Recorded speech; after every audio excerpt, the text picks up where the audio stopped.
"Let's walk on the road to Oaxaca," Don Juan said to me. "Genaro is waiting for us somewhere along the way." His request took me by surprise. I had been waiting all day for him to continue his explanation. We left his house and walked in silence through the town to the unpaved highway. We walked leisurely for a long time. Suddenly Don Juan began to talk. "I've been telling you all along about the great findings that the old seers made," he said. "Just as they found out that organic life is not the only life present on Earth, they also discovered that the Earth itself is a living being." He waited a moment before continuing. He smiled at me as if inviting me to make a comment. I could not think of anything to say. "The old seers saw that the Earth has a cocoon," he went on. "They saw that there is a ball encasing the Earth, a luminous cocoon that entraps the eagle's emanations.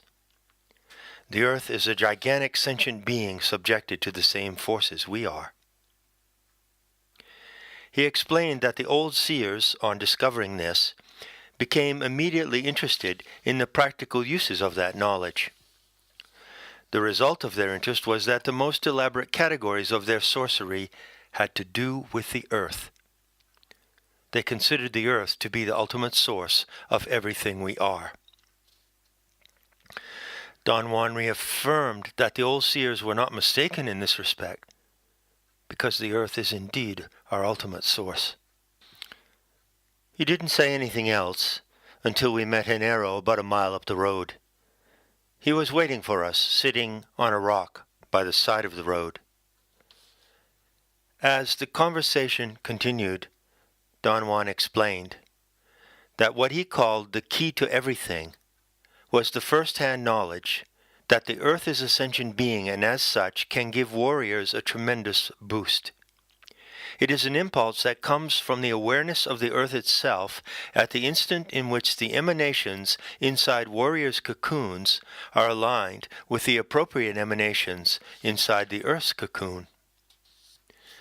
Since both the Earth and man are sentient beings, their emanations coincide, or rather, the Earth has all the emanations present in man and all the emanations that are present in all other sentient beings, organic and inorganic for that matter. When a moment of alignment takes place, sentient beings use that alignment in a limited way and perceive their world. Warriors can use that alignment either to perceive, like everyone else, or as a boost that allows them to enter unimaginable worlds. Such is the opening passage of chapter 13 of Carlos Castaneda's book, The Fire from Within. And the title of that chapter is The Earth's Boost. Greetings to the crew of the Gaian Navigation Experiment, to friends, students, and allies scattered across the planet, and anyone else who cares or dares to listen. This is John Lash, your navigator, speaking in the early hours of the morning of the 28th of November, 2013. This is Nav Briefing 96, The Boost of the Earth. I'm sitting up here in my little navigation room with my black cat Nikita. She's having a little breakfast.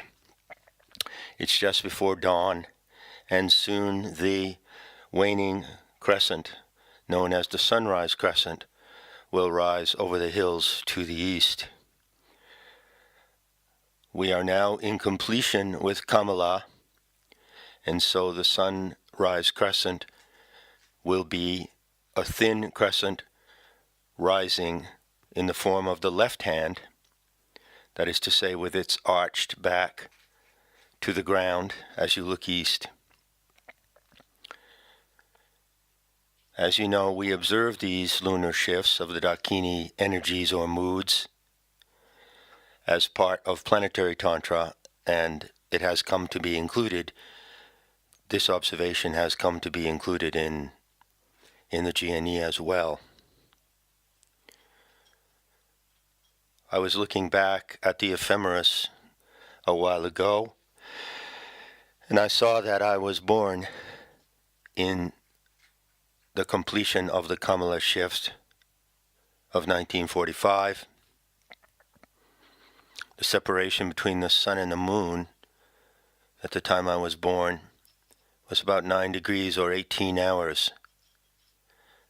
So there would have been a thin, barely perceptible crescent on the horizon on that day. As you may recall, being in completion defines a situation when the Dakini wisdom streaming from the planetary animal mother downloads into your body and into your cellular awareness and into the body knowledge that we all have as human animals. At the beginning of each Dakini shift, there is typically a flash or a series of flashes of cognitive insight, cognitive illumination. It's not uncommon for observers to have brilliant realizations and definitions of syntax at the moment, the very first hours of a Dakini shift. I've described this experience in some detail. Then leading to the first quarter, that is to say, the 7th day of the shift, the subliminal instruction of the Dakini on shift comes into definition. So the first quarter moon, seen in the western sky after sunset, represents the definition of Dakini wisdom, bringing it into language, bringing it into syntax, or into some form of expression. It doesn't always have to be verbal. It can be brought into expression in many ways, but it is brought into conscious expression and definition. Then throughout the remaining 14 days, with the full moon at the center, there is a process of living through this Dakini wisdom, of reviewing it, of applying it, of seeing the applications of it and the manifestations of it, both in the external world and in the psyche. Finally, coming to the last quarter, or the hinge, there is often a solution to questions, challenges, problems, and riddles that arise in the course of the shift, which define themselves in the idiom or theme of the presiding Dakini. And then, in the last 7 days, and particularly the last 5 to 3 days of completion, this distilled wisdom, which has accumulated through the shift, kind of changes frequency. It slips into a different gear, into a different frequency.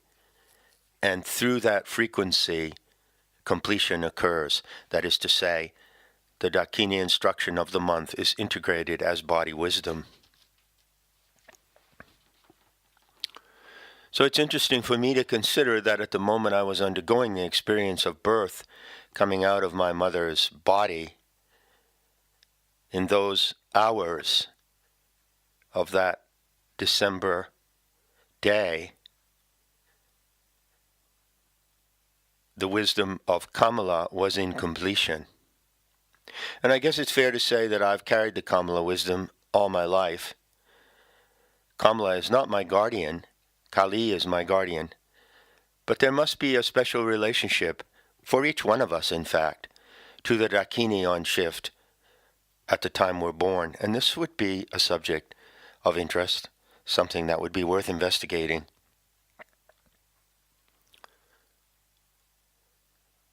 Now, I've been very reluctant to talk about love through the years, but I've overcome that reluctance at moments, haven't I? So I've said things about love, transpersonal love, personal love. Certainly, Kamala has very special instruction about love. In particular, what is the love of Scorpion Mother? How can a scorpion be loving?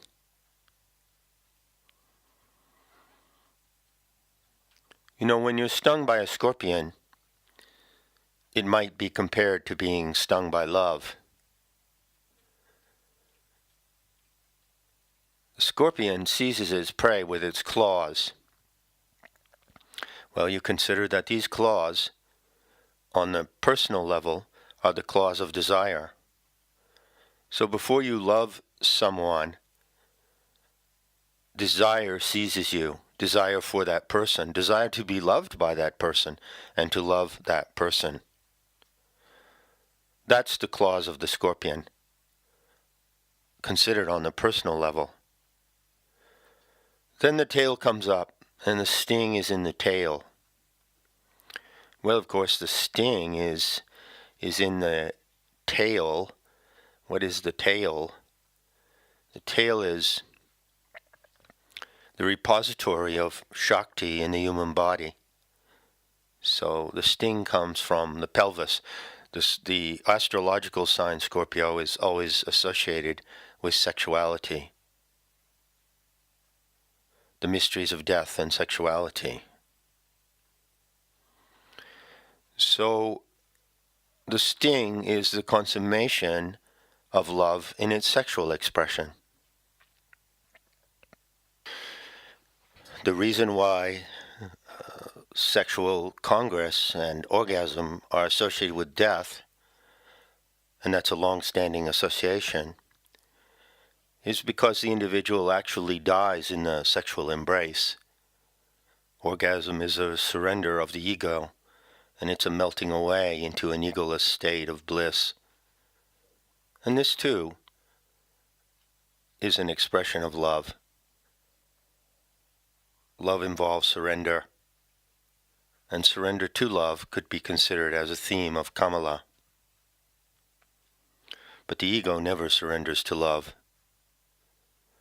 So ultimately the ego must die for love to survive. I've said recently that love is rational. A lot could be made of that proposition. It's worth discussing and examining at length. I don't want to go into an exposition on love right now. I'm simply not in the mood, and I have other prevailing topics to discuss in this briefing. But suffice it to say that I'm convinced on this day that the true nature of love in the human animal is practically unknown. Although there's a lot of talk about love, as Rajneesh observed, it's all the preaching of love that has destroyed love. I conclude that an understanding of love, a recognition of its true nature among human animals, is extremely rare. I'd also like to say something about the way that I love, and that is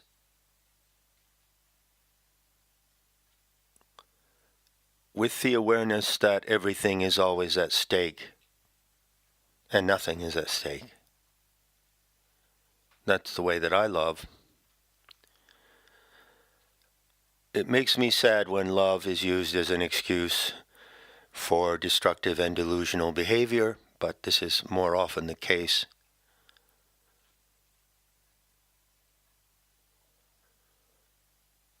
One of the great difficulties of love is overcoming the desire for exclusion. If you arrive at loving one person in this life, that's an enormous triumph. And are you going to stop there? Or go on to love another one? Jealousy may be considered to be the paroxysm of emotion that occurs when you are seized by the claws of the scorpion. Jealousy is like a set of claws, and what it cannot seize and hold and claim to itself, it will tear apart. Jealousy is despicable. I don't know if Kamala teaches how to overcome jealousy. I seem to have not required that lesson. I'm just not a jealous animal. There's a wonderful saying I'd like to impart to the crew as part of the oral folklore of Planetary Tantra. The natural hunger of the human animal is polyamorous.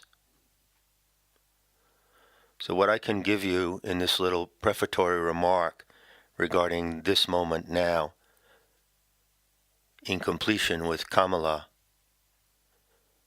what I can give you is a simple proof of love, that if you've ever loved any one person, you can easily go on and love another. The love of one person does not exclude loving others. And when the beloved person makes that demand, they introduce a poison into the dynamic of love. The natural hunger of the human animal is polyamorous. If you've had the high good fortune in this life to love someone, you can prove that it truly is love by going on and loving someone else. The affection of the open heart is natural and spontaneous, and the truly open heart never closes. It's empty enough never to have to close. And so, if you reach the happy fortune of loving someone, and you go on to love others, I can attest that it becomes easier. Love is easy, and it's simple, and it's obvious. And that is why no claim to love is required.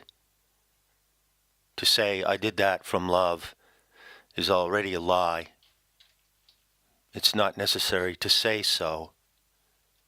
Love manifests itself, as so beautifully described in the poem by Guido Cavalcanti, Donna mi piega. Love reveals itself through its accidente, through the incidents and happenstances that do not claim to be love. I've never claimed to be a loving person.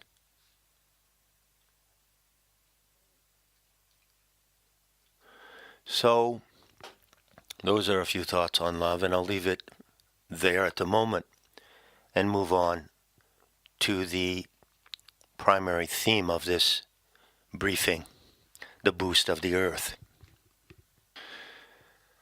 I remember clearly when I read The Fire from Within. I was in Amsterdam at the time, and it was in May of 1986. And I am certain that many of the things Castaneda said in that book registered deeply in my psyche at the time, and certainly the opening passage from the chapter that I cited at the beginning of this briefing. You know, I've said that Carlos Castaneda's work, his legacy, his method and mystique of neo-Toltec sorcery is the warm-up act for Planetary Tantra. And as time goes by, it looks to me more and more that that is exactly the case. Those of you in the GNE and those of you who are engaged in Planetary Tantra will certainly have the same impression as myself upon hearing these words. How could it be any more clear? How could it be any more brilliant than the way it is stated in these couple of pages. Now let me go over a few of the points in that citation. In the first place, for Don Juan to declare to Carlos that the ancient sorcerers discovered that the earth itself is a living being is a bit odd. It makes it sound as if the ancient sorcerers were on to some secret that perhaps, let's say, ordinary people were missing. I don't think so.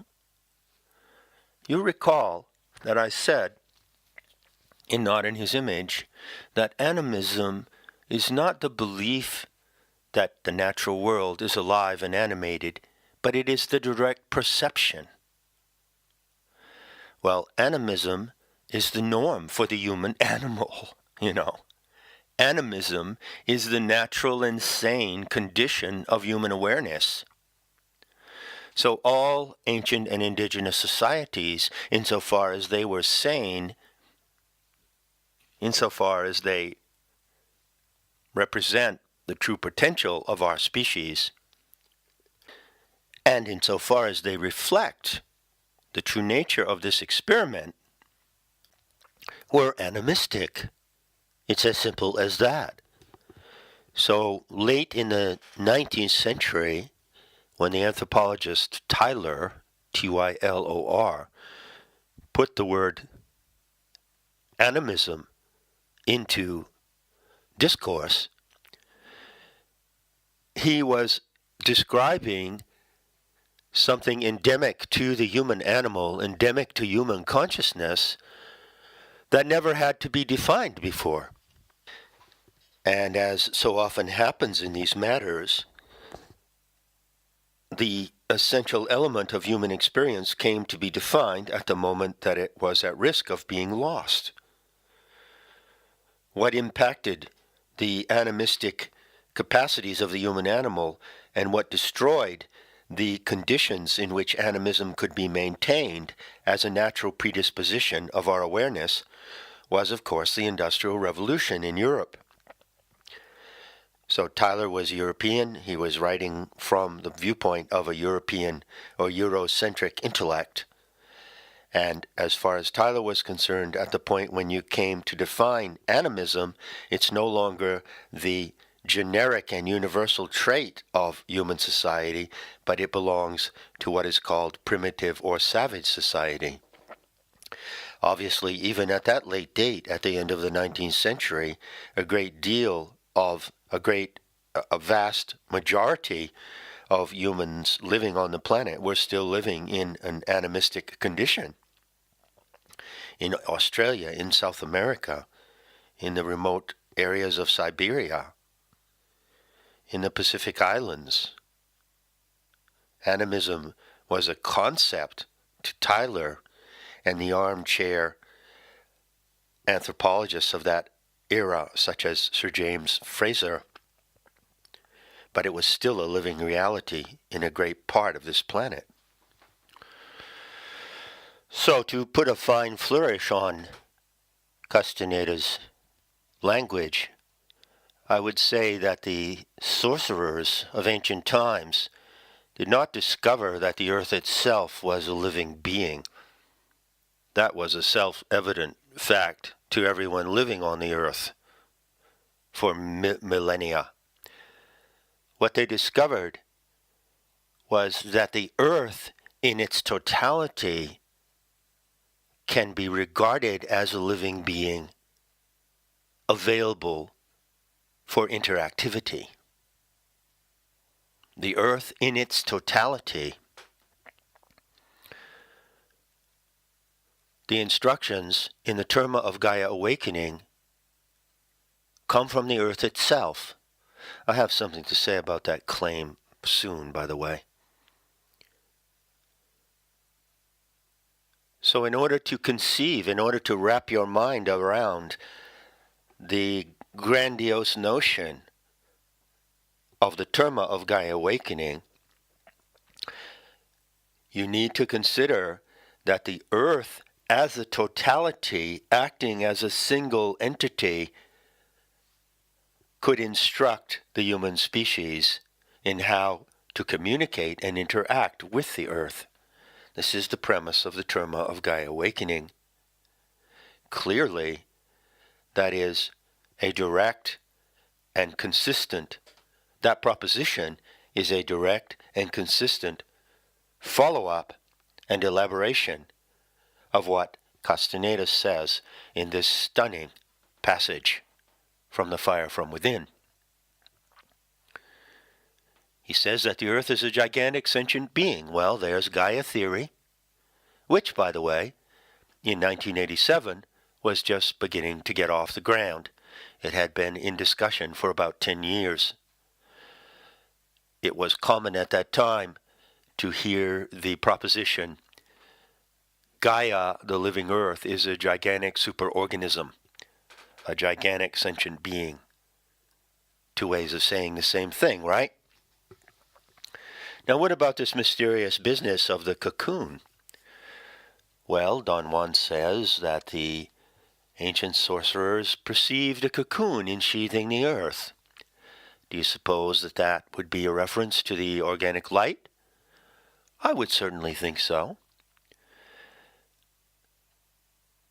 In the typical syntax of Castanedan sorcery, this cocoon of light, which surrounds the earth, encases the earth, is comparable, of course, to the luminous egg that surrounds and encases each human animal. And the language of sorcery coming from Castaneda makes it vividly clear that both these cocoons are packed with filaments. I would prefer the word filament to the word emanation. Direct perception of the organic light shows that it has a mycelium-like character. It is throbbing with tightly packed filaments. You can actually feel these filaments and see them. You can actually touch them. So here again you see the advance from Castaneda into Planetary Tantra. It's an advance of syntax, among other things. It certainly is an advance of method, a huge leap of method. But method depends upon clear syntax. It always remains somewhat impalpable and abstract to talk about emanations and great bands of emanations. Well, emanation is a term, of course, in Gnostic cosmology. It is a synonym for dreaming, the dreaming power. So once again, to put a fine flourish on Castaneda's syntax, I would say that the luminous cocoon of the earth, which consists of organic light, is full of filaments, which are living mycelium of the dreaming power of the earth goddess. Her dreaming power is material. Everything is material. Her dreaming power manifests in the filaments of the organic light. These filaments pervade and interpenetrate the entire material world. They saturate and vibrate through all of the realms of nature, organic and inorganic. And these filaments of the organic light assume a particular configuration within the luminous egg of each individual being.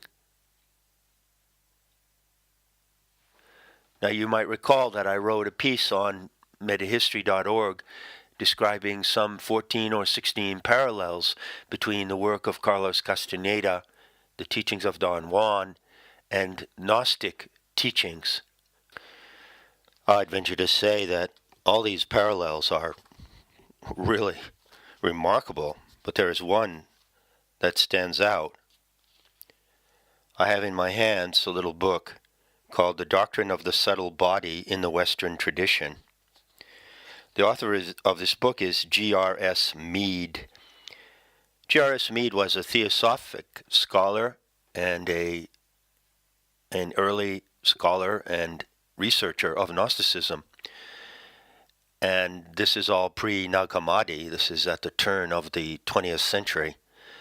G.R.S. Mead was closely associated with Blavatsky and the Theosophic movement. He was for a while, I believe, the co-editor of the journal Lucifer Gnosis.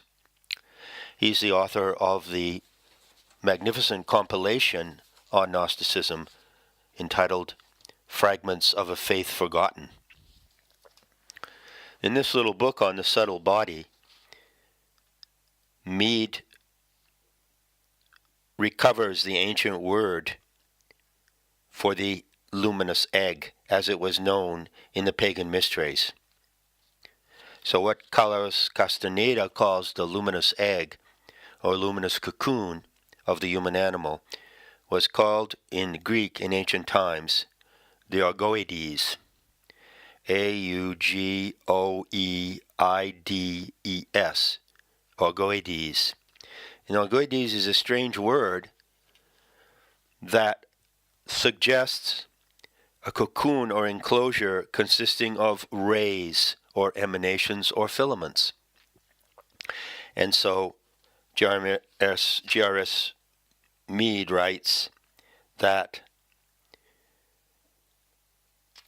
the soul may become entirely ray-like, and he has the word orgoides in parentheses. What does it mean that the soul is ray-like? Well, it means that what you call your soul is not something immaterial, but is actually a cluster of these filaments. Of course, Castaneda talks a great deal about the clustering of these filaments. He goes so far as to say that the ancient sorcerers perceived that on the macro scale, the clustering of the filaments produces different worlds. And by the shifting of the assemblage point, the sorcerer is able to enter and return from those worlds. As you know, one of the outstanding teachings of Castaneda concerns how we organize the perceptual reality of our world. To explain how this is done, he says simply that you perceive the world as it is. Human animals tend to perceive it in a similar manner due to the way that the emanations surrounding us are clustered together and fixed at a certain point. He called that the assemblage point. Well, if you go in further into Mead's book, you come to page 60. Here he invokes the name of a number of known teachers of the mysteries, namely Isidoros, but he also mentions Hypatia. And he says that he quotes, actually, a passage found in a reconstruction of some lost Gnostic writing.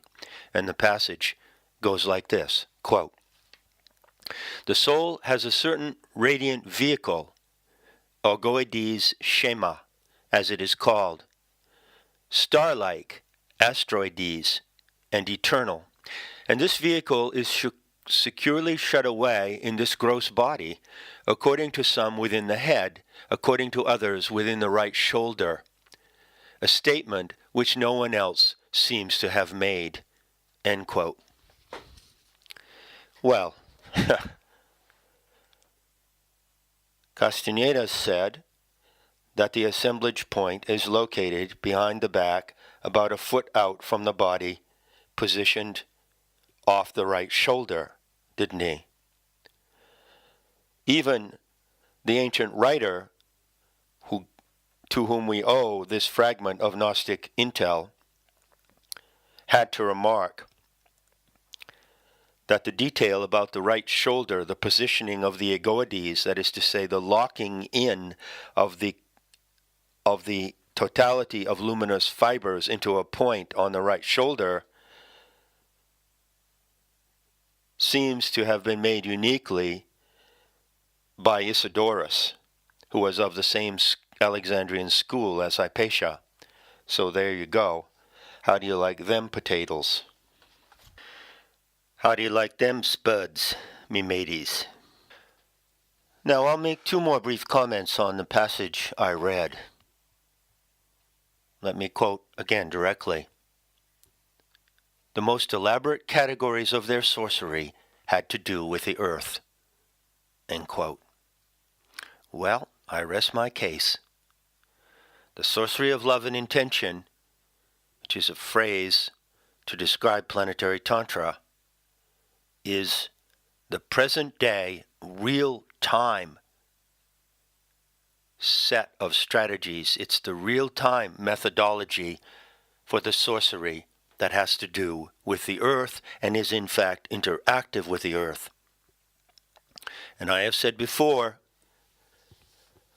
that courtings, spells, and exercises of sorcery in planetary tantra work because they are assisted by the boost of the earth. They do not work independently. This proposition, this condition is absolutely imperative to see the distinct and incomparable character of planetary tantra. You know, there's a great hunger for magic on this planet. There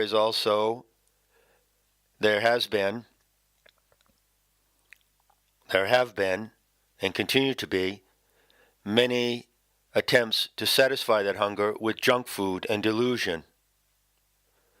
So you could argue it either way regarding the Harry Potter phenomenon. You could say that those books brought to the forefront the tremendous hunger, especially among adolescents and people in their early 20s, for magic. But did it deliver magic? Does Harry Potter deliver magic? Is anyone today practicing Harry Potter magic? Likewise for Buffy the Vampire Slayer. Likewise for Charmed, which was an American TV series about three witches. The Craft, I think, is another TV series. Witchcraft and the hunger and fascination for all things of sorcery throbs in the human endopsyche. It throbs like jungle drums and like the tambour of shrieking priestesses of Cybele in the hills of Anatolia. But who answers that call? And what is the method for the sorcery of this time? The method for the sorcery of this time depends upon what Castaneda indicated in this passage. It depends totally upon the boost of the earth. And anyone who thinks that they can practice magic or Wicca or neo-paganism without a specific, clear, and rigorous method to engage the boost of the earth is deluding themselves, and they shall be sorely disappointed.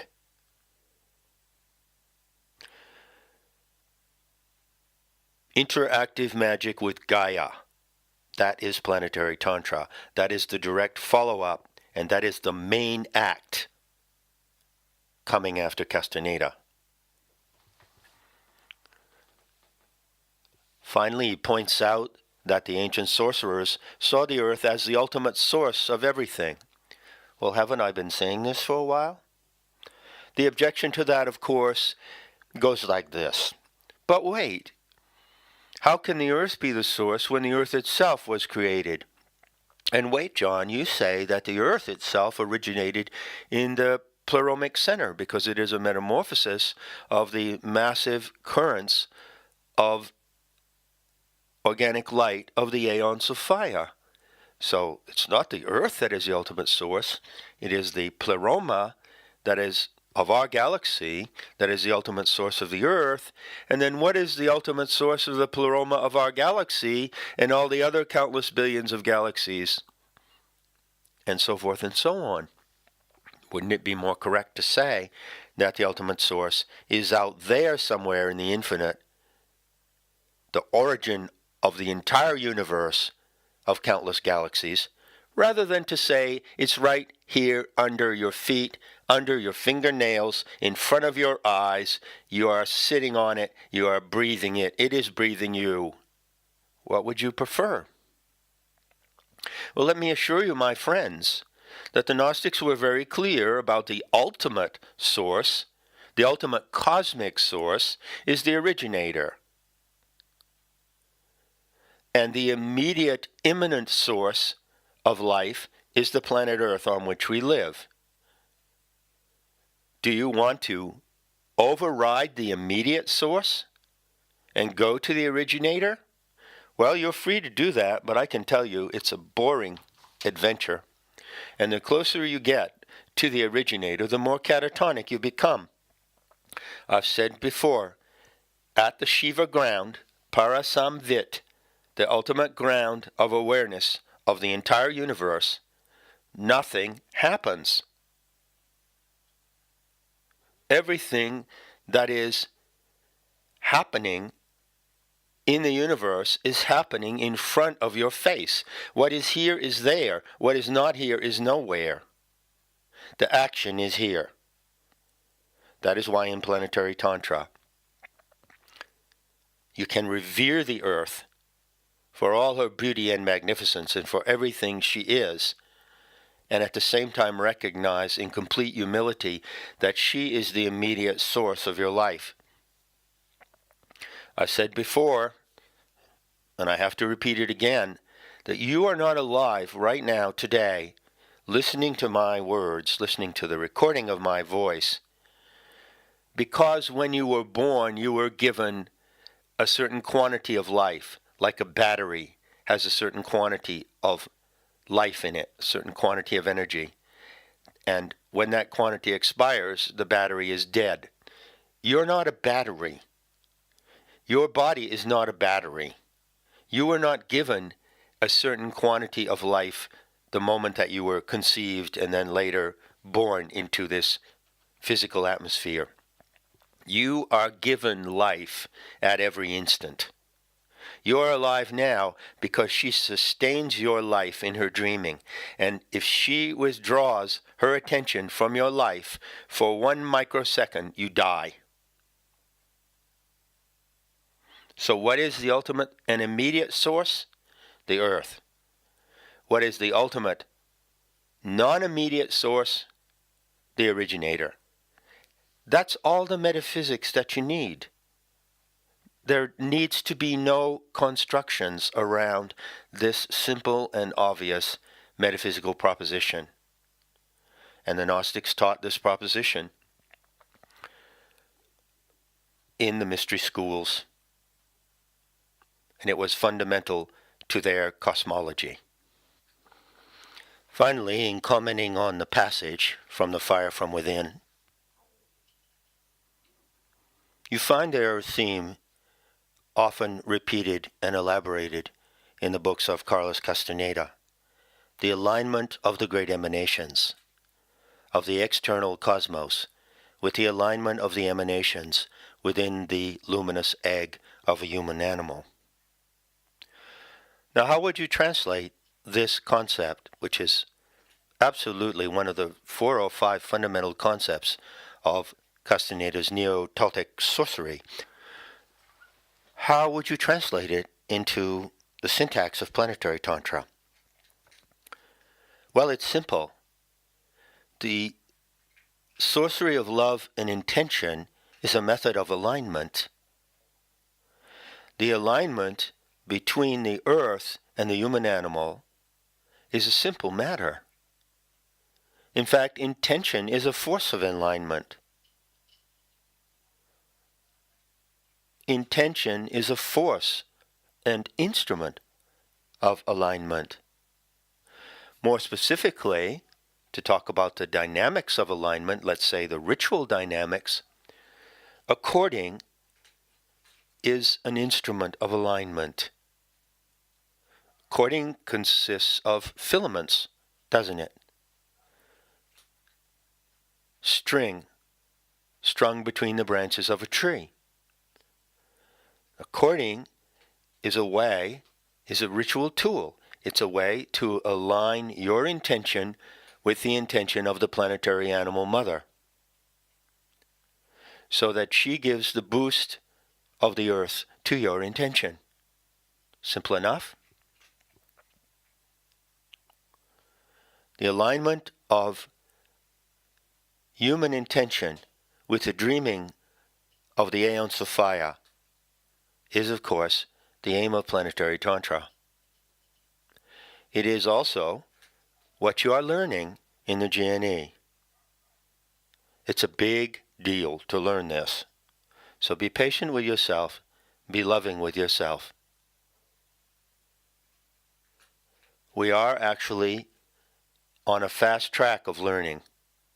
3 years or 10 seconds of her time is the amount of time we have to learn the essentials.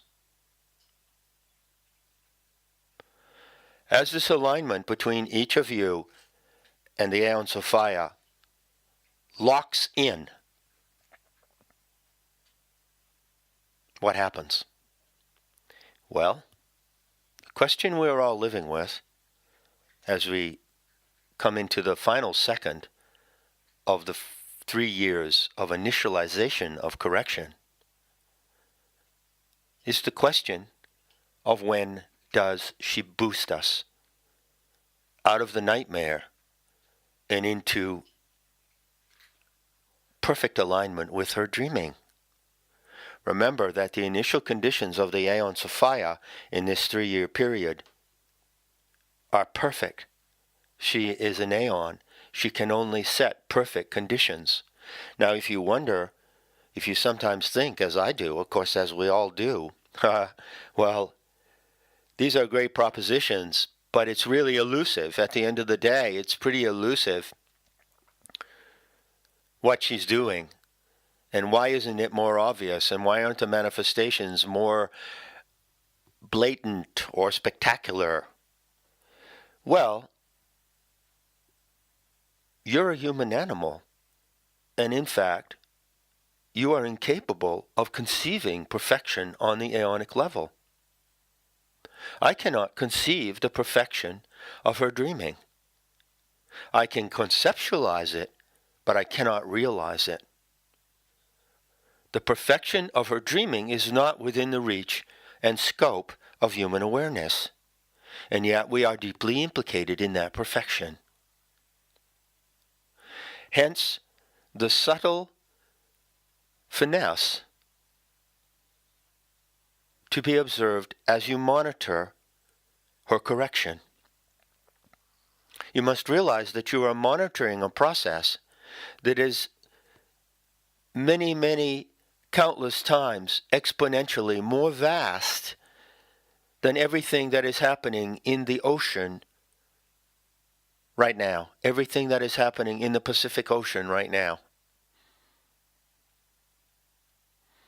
The human animal is not capable of grasping such immensity. And so her perfection, which she is indeed achieving in these 3 years, perfection of the initial conditions, eludes us. Now, the only way that you or I am able to experience that perfection is when it presents itself to you in granular detail. You can experience it in the granular detail, but you must be present at a level of awareness, lucidity, sobriety, balance to observe the granular detail.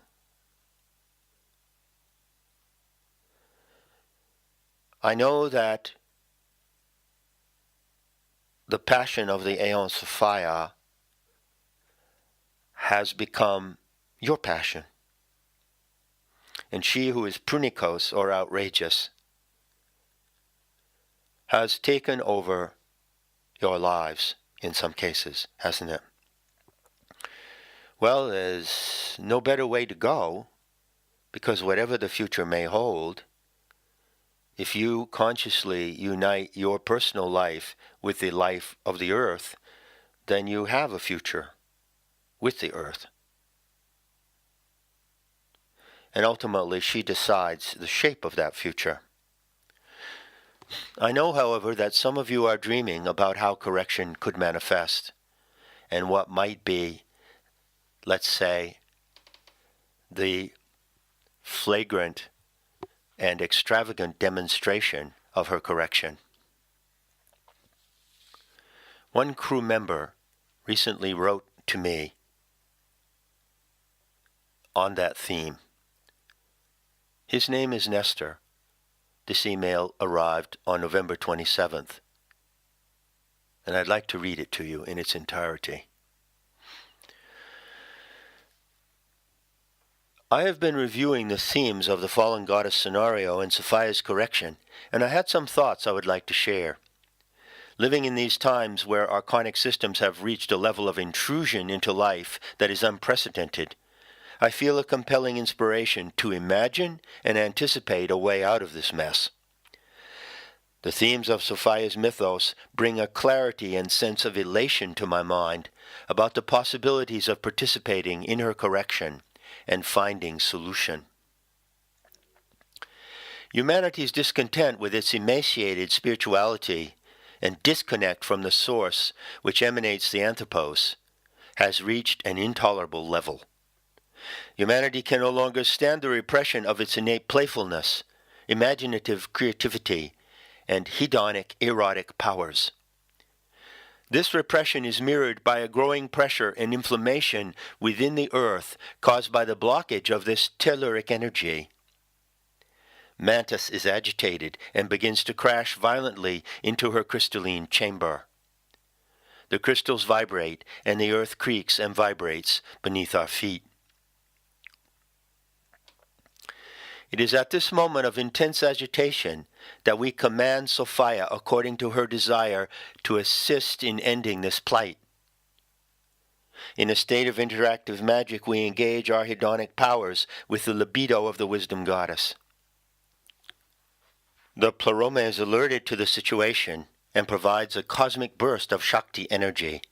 The burst is directed to the Pleiades and then to Sabaoth through the effect of pleromic relay. Sabaoth modulates the searing intensity of this energy wave with the assistance of Jupiter. They modulate the emanation of gentle waves that stroke and caress Gaia, heating her body with erogenous energy. Gaia completely disrobes her magnetic field and embraces the pleroma. Her energy and that of the pleroma dance and twist in the atmosphere in a dazzling display of love. In an energetic crescendo of ecstatic release, she unleashes a massive orgasmic pulse of electromagnetic energy. In the span of that moment, the complete network of archontic construction dissolves. All electronic circuitry is scorched by the Shakti power of the wisdom goddess. The blockage of her telluric energy and that of the anthropos has been released, and Mantis follows the energy path of the kimberlite pipes and bursts out of her crystalline prison to freedom. The earth shudders and moans in orgasmic climax, the atmosphere being lit with the erotic plasma energy of the wisdom goddess. Her sensuous libido cannot be denied. Humanity witnesses and participates in the direct effects of this event. The wonderment and beauty stops the world. Archonic deception crumbles, and the gears of technology are halted. All systems of domination collapse, lacking their networks of control, and communities of human animals are left to their own ingenuity and creativity. The setting is provided for a sublime level of learning from the source that emanates all life on earth. For a time, the atmosphere enveloping the earth remains extremely charged. Arcing can be witnessed on the arrays and constructs of the past. Simple yet imaginative implements can be fashioned to gather and collect this free energy. energy becomes distributed, allowing humanity the needed time to power down and return to the flow of Gaia's dreaming. Thank you again, John, for bringing us the narrative of her story. It brings great hope and inspiration. Goddess, grant me what love's deeds desire of love. Nestor. Well, there's one vision of the boost of the earth manifesting its naked beauty and power across the entire planet. The last line in the letter is a quotation from Parzival. You may recall that recently I read the passage in Parzival, I think it's chapter 2 or 3, which contains the line, "The anchor is the wandering knight's mark." And also in that same paragraph is the phrase, quoted here by Nestor, "Grant me what love's deeds desire of love." Well, as I contemplate that remark, it's a remarkable statement. My mind goes back to the moment, and my eyes turn to the sky. It's pitch black here, 7:08 a.m., and the sunrise crescent stands high above my house as I look toward the southeast. The crescent moon of Kamala in completion. Kamala, she who instructs on the mysteries of love and death. You know, her instructions are closely interwoven with those of Vishvamata. Remember that the scales are held in the claws of the scorpion, aren't they? The whole picture of reset, the picture of reset in the scorpion scales scenario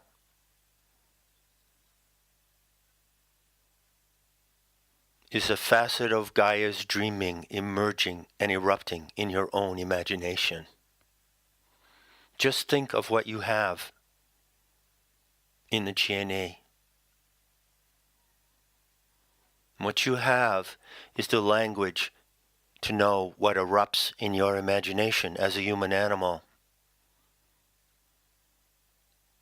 The scenario of reset described here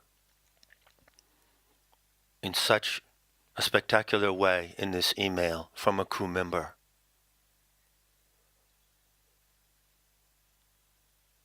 This event is so immense that no human animal can encompass it conceptually. Yet you are implicated in it profoundly. You and I are implicated in this reset process.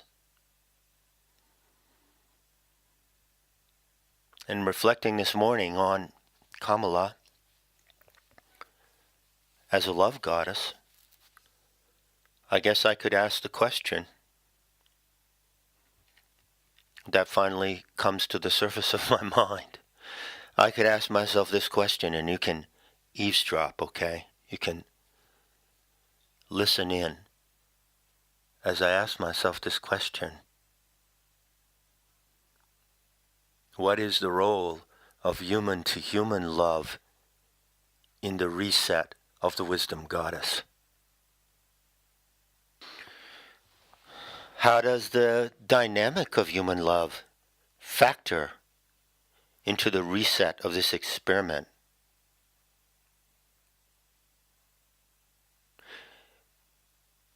In the GNE, we have the syntax and the method to follow the reset as far as human beings could do such a thing. And we have, therefore, access to that power in human imagination which is as vast as the constellations themselves. The constellations are just a liquid crystal display of the play of human imagination as it weaves in Gaia's dreaming. The constellations are a feedback device to read, register, and direct your own dreaming power. So what is the relation between imagination and love? What is the relation between the dreaming power in each individual animal and our simple capacity to love? I think this is a discovery to be made right now. I think this is a precious revelation to come from the Kamala shift, from this decisive moment. I think this is a revelation that each of us can receive in some way, coming up out of the endopsyche of the anthropos itself. I said a while ago, a year ago, it was in the summer of 2012, I said to a certain woman of my acquaintance at that time, Sophia needs our love to complete our correction. That statement is typical of the outrageous, if not insane, generosity of the Nahual and the main Turton. It's possible that I waste a lot of my generosity on people who don't merit it. This is a pattern in my personal life, insofar as you can say I have a personal life. But nevertheless, the proposition is true. Whether the individual to whom it's directed can handle it or not is not my problem. She needs our love to complete her correction. But how? It must be made eminently clear in the minds of Calico warriors that love is not the solution for the sickness of the human race. Love does nothing for the psychopaths. Loving and forgiving those who are the spoilers and merchants of death, who would destroy the anthropos and the earth, is no solution. That is not the solution. Love operating in that way is not the solution.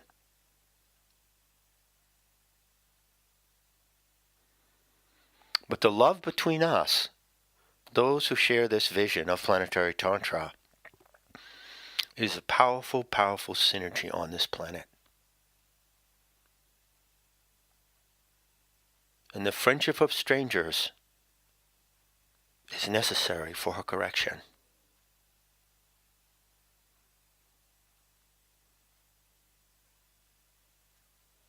Speaking for myself, I would have to say that I love the earth more than anything. More than anything else. But knowing that the anthropos is the subject of her experiment, and that she inadvertently became the setting of that experiment, well, that realization has a certain pathos in it. And in that respect, I love the anthropos as well. But that doesn't mean I love every single human being walking around on two legs, because the anthropos is not present in every human animal. And to assume that every human being has humanity is a great, great delusion. We wouldn't be in this mess if that were true.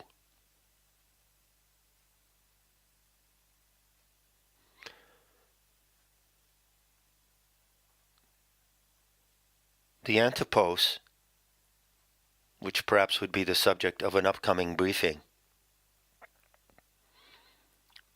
is not a given in human identity. The anthropos is a solidarity of recognition.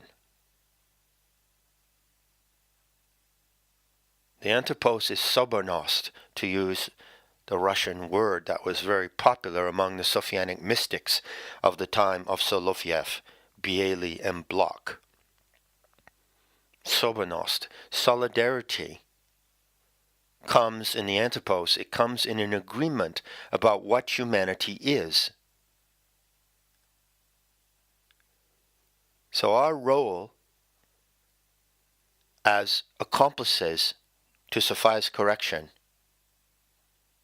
requires to define and maintain that identity. The identity of the anthropos is an agreement.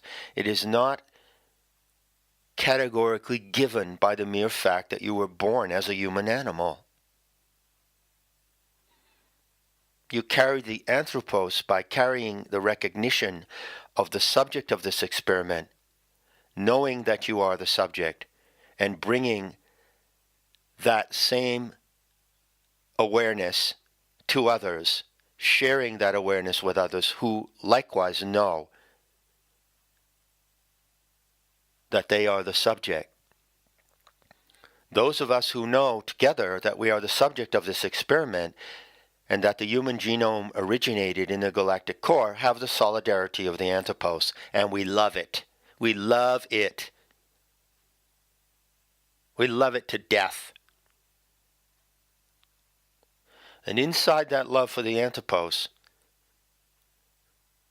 there is a sacred way to foster our love for each other. And as far as I'm concerned, any other love for each other that is not inside that solidarity doesn't count. It doesn't count. Because this is a one-planet proposition. This is a one-planet experiment. And the experiment hinges on a one species identity. All the creatures of Gaia's anatomy, of her anatomy, I love that. All the creatures of her anatomy, all the creatures of her menagerie, even the microscopic and microbial creatures can celebrate her correction. All species are involved. But the nature of this experiment depends critically on its main subject, doesn't it? All the creatures may return, the bees, the whales. They've returned several times before. All the creatures in extinction may be regenerated as they were during the Cambrian explosion. And they will all participate and enjoy and benefit from the success of her correction. But no other species except the human species is critically and intimately complicit in that correction. And love is the factor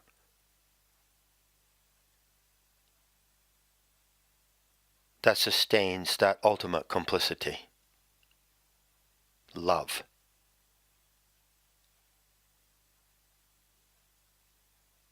Love is what keeps you alive.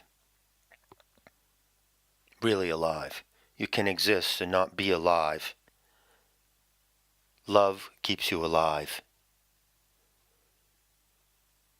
Love is the ground of this divine complicity in Sophia's dreaming. There's no obligation in love, you know. You're not obliged to love anyone. You do it for the sheer pleasure of it. And the natural hunger of the human animal is polyamorous. So I would conclude this briefing by inviting you to be with me under the sunrise crescent of Kamala and to enter into a meditation on love and stay in this meditation until March 2014.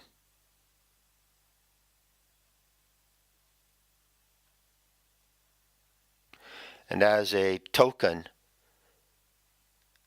of this meditation, as a kind of ritual of initiation, ritual of commencement for this initiation, I invite you to listen to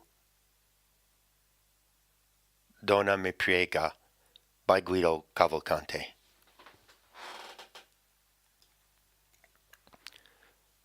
Because a lady asks me, I would tell of something that happens often and with force, and brings change upon itself, which I call love, so that those who deny they can sense its truth may, in this way, come to know about it, I believe.